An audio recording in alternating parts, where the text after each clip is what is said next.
Hey, everybody, welcome to the Weekly Norm. I've probably told this story before. Today, we're going to be talking about the combination of relaxation and exertion and what a powerful tool it is for moving energy. It's so profound. And my awareness of it started 15, 20 years ago when I was very deeply, even a little longer than that, in a strong yoga practice with the Iyengar method.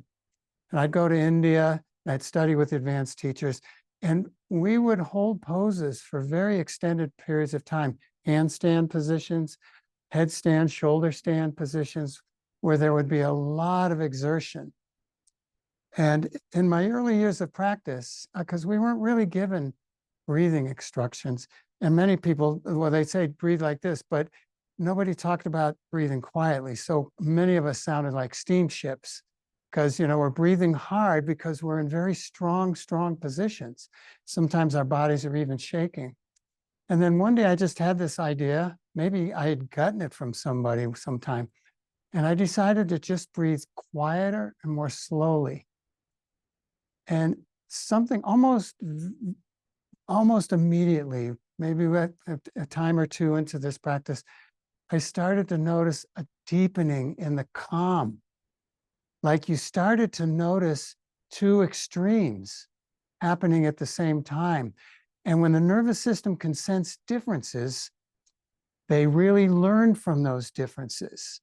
Like if you do a series of movements on one side over and over and over again in my class, and you keep checking your body, one side's really getting more and more and more open, the other side, not so much. But the cool thing is, the nervous system takes what it learns from the open side and brings it over to the other side. And that's what I was feeling with this combination of exertion and relaxation. And the 6 keys of self-regulation are a powerful tool for this. First of all, with radical sensory awareness, the whole mind-body becomes more connected and focused. You develop this calm, quiet mind in the midst of a strong, sustained exertion. Now, I'm not giving you the examples of exertion so much, but Deborah and I use a lot of isometric positionings with weights or standing Qigong meditations. And we have that sensation of exertion, even if it necessarily, Deb works harder than I do with the weights, but you can get fatigued after a while because we hold them for a while. We're doing that sensory roadmap while we do this exertion. And what happens, it leads to a sensing of the differences. You start, as you're sitting there quietly but exerting and deeply quiet, you sense alignment differentiations. You sense tension building up where maybe it doesn't need to. You sense parasitic action where you're using something you don't need to because the exertion is quiet in its stillness, but it's still exertion. And so when you differentiate between various stimuli, you become cultivating that key process of sensing different things. When we breathe in and when we engage the vagus nerve, we activate the parasympathetic nervous system. And what happens when you exert? You're activating the sympathetic nervous system. And here you are, balanced between the two.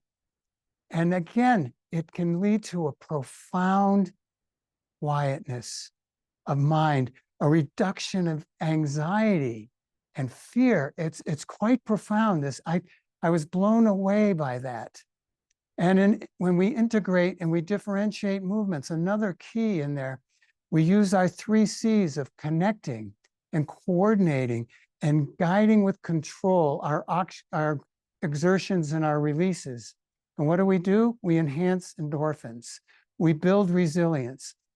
And we develop a very powerful, I'm convinced that this could be a powerful tool for dealing with and reconnecting mind and body after a traumatic event. It's a Qigong tool for cultivating and building up energy and Qi in the body. So, and we improve when we cultivate and we go into these silences of exertion and balance, and we go into postural alignment, we open up the channels to move all of these connections in and through the body. And when we do this stillness, and then we do movement to integrate that stillness into the body, we develop a very strong, powerful tool. So in summary, by combining the 6 keys with sustained exertions, we go right into our 6 principles, or not 6 principles, but many of the principles of self-regulation or the hierarchy of movement. We cultivate the quiet dynamic of deep relaxation through the 6 keys with the active dynamic of strength through sustained exertion.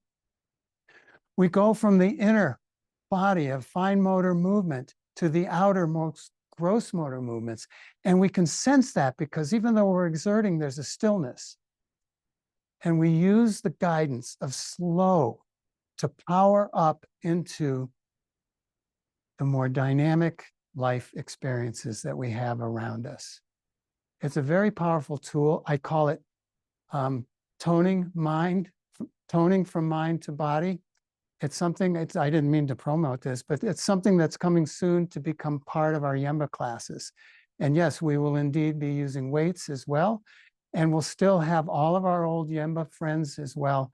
But we're going to start cultivating more relationships between relaxation and exertion for our mind, for our bones, for our muscles, from our ligaments, for our chi, for all of that.